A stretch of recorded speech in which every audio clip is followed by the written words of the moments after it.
gorgeous day out here.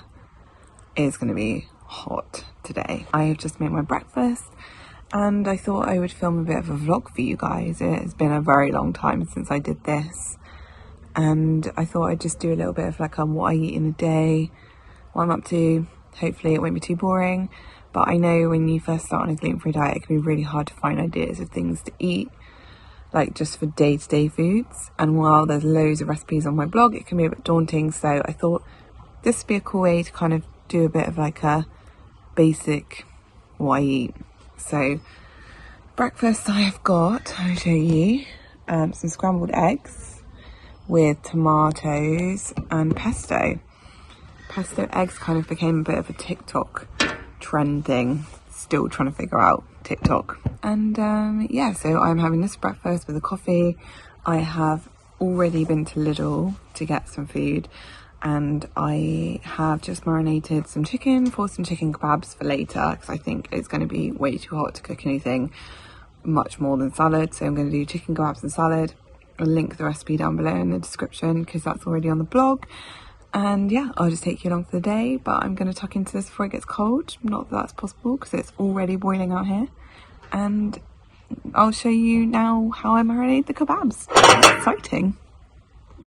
So this marinade is super easy and you only need a few ingredients. Start off with some Greek yogurt and then add in your flavours. I've used dried oregano, some smoked paprika and then some crushed garlic.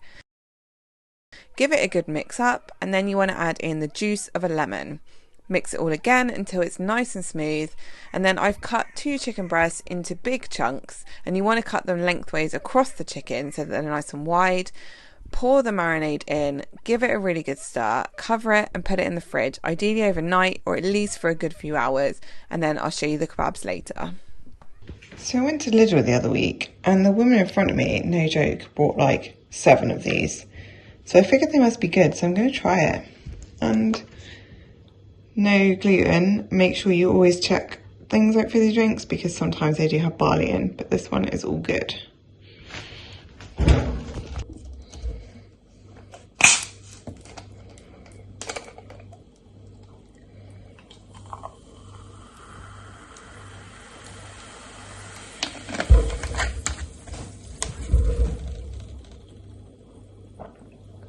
Oh, that's good. I can see why she bought 7 of these now. So Steve's mum has a thriving vegetable patch, and I'm going to attempt to pick some salad for dinner and lunch, because if I pick it now I can soak it, and I tend to soak it in cold water with a tiny bit of apple cider vinegar because it just gets off any bugs. Drain it off, and then that'll be all ready for lunch and dinner. Look at this. So we got chives, charred lettuce, I think those might be carrots, loads of spring onions, and then look at this, I think it's cavollo nero and kale. I mean, look at it. Got some salad leaves here, loads of tomatoes coming. Look at the size of all this. It's giant veg.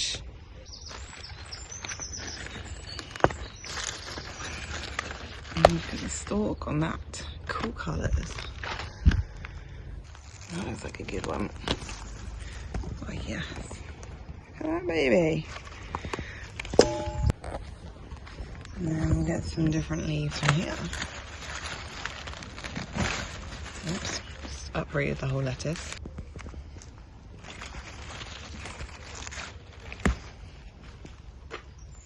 Lovely.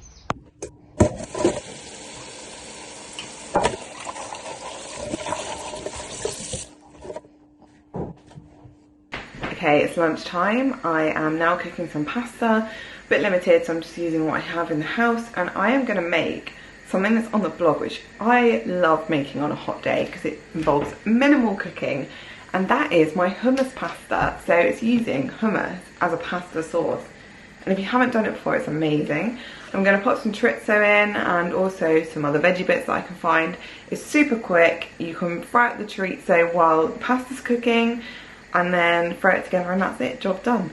So I'll show you how I make it, and also a few tips on using gluten-free pasta, because I know some people have problems cooking this. It's also a good one to do for a lunchbox, so you can have it cold. Gluten-free pasta can be a bit hard when you have it the next day cold, or you can reheat it. It may fall apart a bit, but it still tastes as good. So those are some options if you want this as more of a packed lunch, but this is something that I'm cooking up really quickly because I work from home anyway, and I'm working from home today, and I don't want to be cooking loads. So that's what I'm making for lunch. Okay, some tips for cooking your gluten-free pasta. I'm using the Morrison's free from fusilli pasta. I've got just enough left for me. I have popped this water on to boil. I've put a lot of salt in here, and once it's boiling vigorously, get your pasta straight in there, and then I like to give it a bit of a stir, and then I pop the lid straight back on to try and get it to the boil. As soon as it's back up to the boil, I give it, I think this is like 8 to 10 minutes. I give it about 10 minutes and then try it. I would take the pack instructions with a pinch of salt. And yeah, you can see that's come up to the boil. So basically you don't want to leave gluten-free pasta in water then it's not boiling. So don't put it in until it's boiling. Bring it straight back up to the boil, and as soon as it's done, take it off and drain it. And that is how you avoid pasta sludge.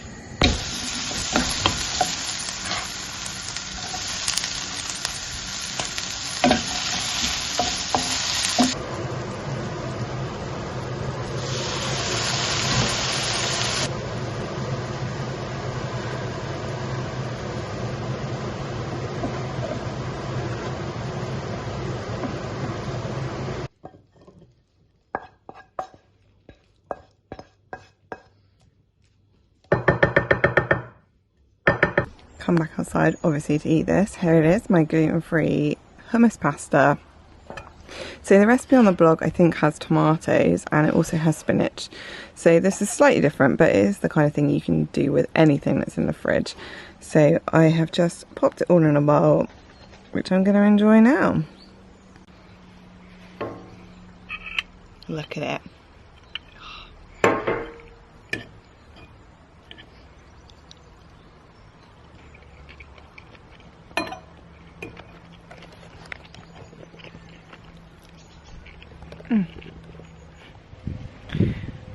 Okay, it is literally boiling today, like so hot, and it's only meant to get hotter.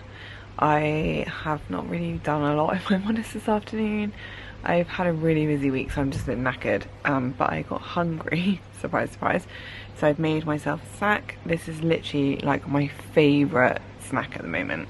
I've been trying to find snacks that are like low calorie, and this is natural yogurt, low fat natural yogurt with strawberries, which are in season at the moment, a few chocolate chips and a little bit of honey, and oh, it is so good.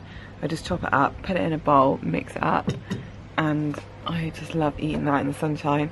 I started putting peaches in it quite a lot as well, but I don't have any of those, so I've just gone for strawberries today. But it's like quite a low calorie snack. It's obviously got the berries in, which is good for you. We'll ignore the chocolate. And yeah, so I'm just sat out in the garden at the moment, enjoying some sunshine. I need to go do some admin work, which I am massively procrastinating, which I should probably do now. So I'm going to eat this, I will do the admin work, and then I think the next time I see you will be when I cook dinner, because to be honest, this day has been extremely uneventful in terms of anything non-food related to show you, and I don't want to bore you, so I'm going to eat this now. So I'm really slowly getting dinner together now. I'm just doing it at a nice leisurely pace, plodding about the kitchen, which is actually quite nice for a change, because Steve's getting home early from work, which means we can actually sit down and eat, which is quite exciting. So I'm just boiling some potatoes. I'm going to do a potato salad to go with the kebabs, as well as the salad from the garden. So I'll just kind of show you everything I'm doing, talk you through it, and show you the finished meal. This is my favourite potato salad recipe, and I'll pop a link to the recipe in the description down below, but it's really simple. The dressing is made from mayonnaise with a little bit of apple cider vinegar, and I've added some boiled eggs in there and some spring onions to give it a bit of extra flavour, and you basically just mix it all up, and this is great while new potatoes are in season. So that's all ready to go, and my chicken is also ready to be put onto the skewers.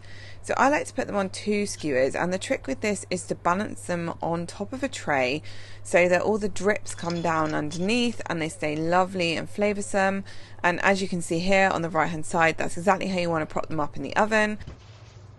I bake them in the oven, and then again the recipe for this is linked in the description below. So I prepared all my salad from earlier, and now it's just a case of putting everything together. Okay, the chicken kebabs are cooked, and I've got my salad, potato salad, and this antipasti, and I'm going to load it all up on the plates, and then it's finally dinner time, and any leftovers will be lunch tomorrow.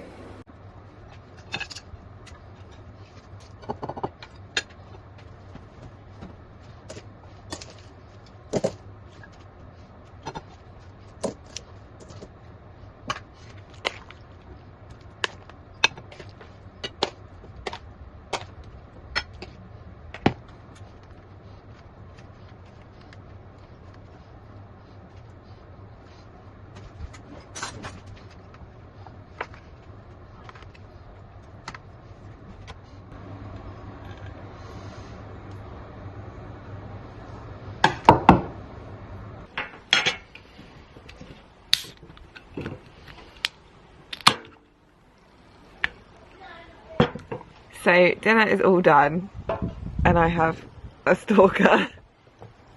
Yeah. Please go away. I'm watching. Why are you watching me? You're selfing. So that is it. That is my what I eat in a day. I really hope you guys found this helpful, and it might just be nice to have an insight into what people eat on a gluten-free diet on a day-to-day basis. Obviously this was in a heat wave, so everything has been really easy to cook. The recipe for the pasta and for the chicken kebabs is on the blog. I will link them in the description down below.